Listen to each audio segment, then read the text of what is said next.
lady yields back. Chair now recognizes the gentleman from Florida, Mr. Gaetz. Mr. Williams, wouldn't the American people feel like this government wasn't so weaponized against them if there wasn't such a revolving door between Department of Justice senior officials and lobbying?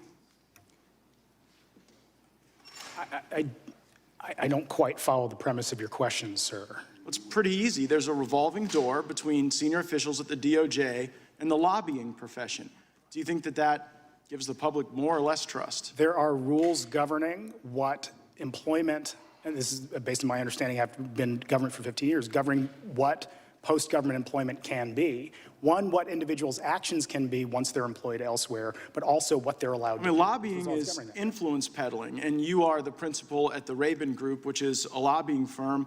And I would observe the reporting of Project Veritas, where Jordan Tristan Walker, who's a director of research and development, said on a recording, one of the things we're exploring is like, why don't we just manipulate COVID ourselves, mutate COVID via directed evolution? Pfizer is a revolving door for all government officials. It's pretty good for industry, to be honest. It's bad for everyone else in America. Pfizer is one of the clients of the lobbying firm that you're a principal of, isn't it? I do not represent Pfizer. I do not know, sir. You're a principal of the Raben Group, right? No, that is correct. Mr. Chairman, I seek unanimous consent to enter into the record the clients of the Raben Group, which include Pfizer. Without objection. Not just Pfizer, but Google as well. And in response to the Twitter files, we saw a statement come from the FBI where they said correspondence between the FBI and Twitter show nothing more than examples of our traditional, long-standing, and ongoing federal government and private sector engagements. Are there such engagements between the FBI and Google?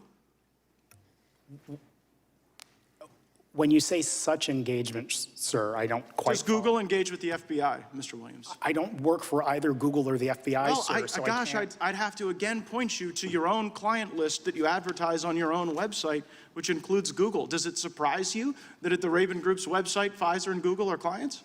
It does not surprise me, sir, no.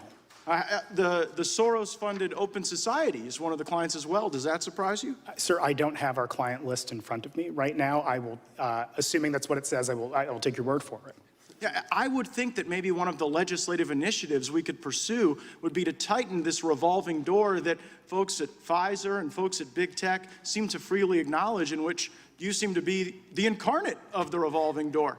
Mr. Baker and Ms. Parker, I want to assure you both that we come not to trash the FBI, but to rescue the FBI from political capture.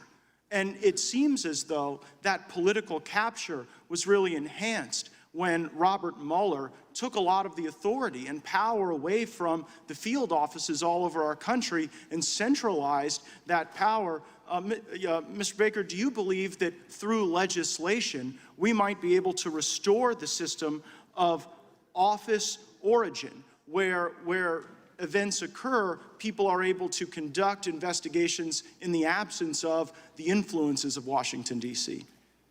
There's no doubt Congress can be an advocate. You're doing a lot of good by having these hearings, this panel.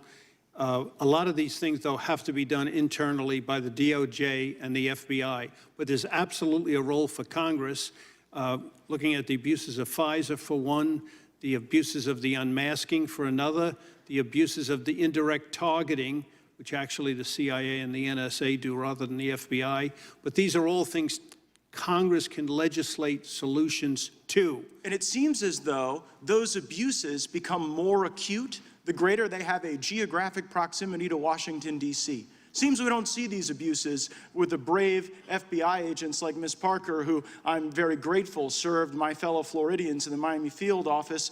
Ms. Parker, if we got the decision-making more out of Washington, D.C. and into the hands of our field offices where we have so many patriotic and brave FBI officials, do you think we'd be able to escape this political capture that quite literally drove you out of the Bureau?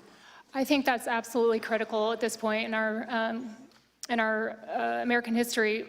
When I mentioned in the opening statement is if there are two FBIs, we in the FBI see it as the field offices, the standard rank and file. We are typically the agents who just came to the FBI to serve the country, protect American citizens, fight crime. We have no interest in politics. We really have no interest in promoting many times. And then FBI 2 is kind of more individuals that are at the headquarters level and Well, it sometimes seems as though, executive roles. that politics isn't out in the field offices, it's here in Washington, D.C., and that's precisely what we ought to deconstruct legislatively. I thank the witnesses and I yield back. Gentleman yields back. The chair now recognizes the gentlelady from the state of Florida, Ms. Wasserman Schultz.